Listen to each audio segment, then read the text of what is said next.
Hello, welcome to my channel. Today I will be talking about why I couldn't walk away. If you're not familiar with that term, walk away, I'm just going to explain to you what it is.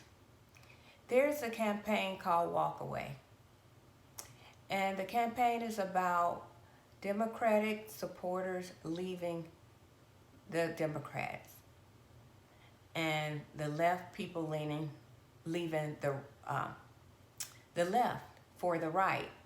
It's like they have an awakening. Well, to explain myself, I think I need to start explaining to you my political journey. When I was in college, my last year of college, I commuted back and forth to school. I had a little bit over an hour on a commute, and it was very boring. So I searched the radio channels to find something interesting to listen to. And what I found was Clark Howard, Neal Boortz, Herman Cain, Rush Limbaugh, Sean Hannity. And I found their conversations very interesting. And they talked a lot about capitalism. They talked a lot about businesses. They talked a lot about taxes and how it affects Americans and how it affects businesses. So I'm listening to this every day, and it began to make sense to me that if you give business owners a huge tax break, they can hire a lot of people, and those people can take care of their own families with the money that they earn. They can pay taxes to the government, whether it be federal or state, which support our local communities and the United States as a whole. So it all made sense, and you got more money going into it because you got more people working. So that made sense to me. Now, I come from a single parent household. It was my mother. She raised 3 girls.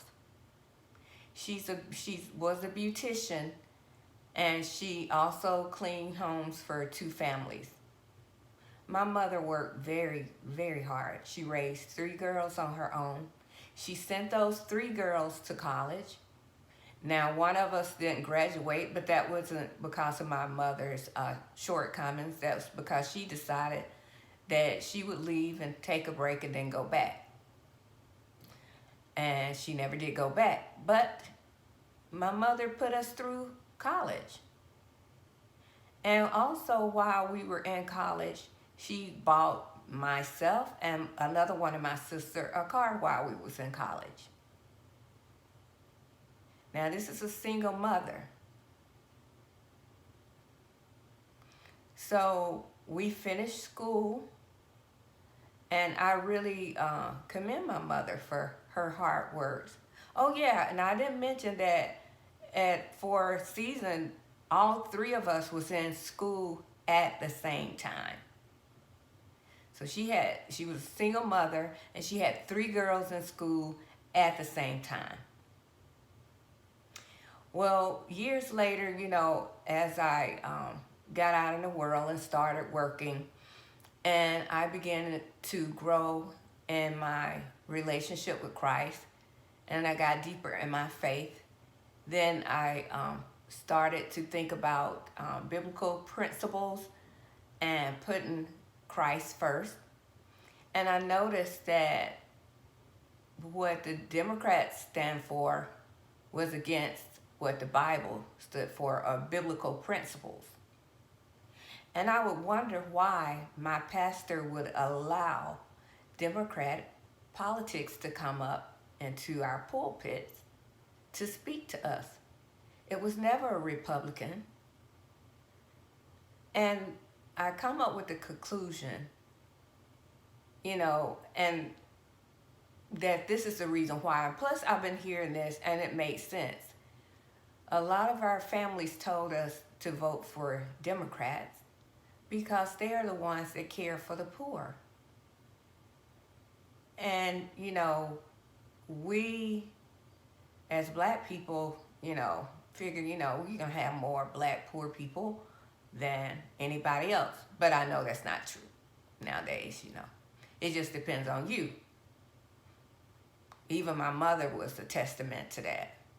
It depends on you and your work ethics and how much you're willing to sacrifice and how much you're willing to fight for what you want.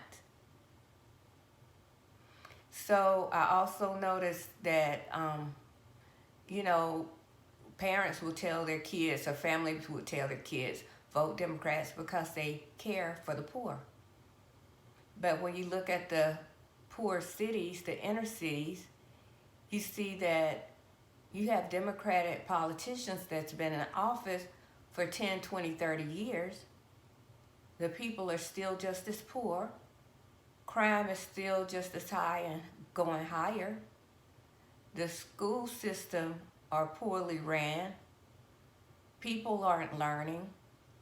People aren't graduating. People aren't continuing education. And it's just horrible. So it makes you think, why? Why is this happening?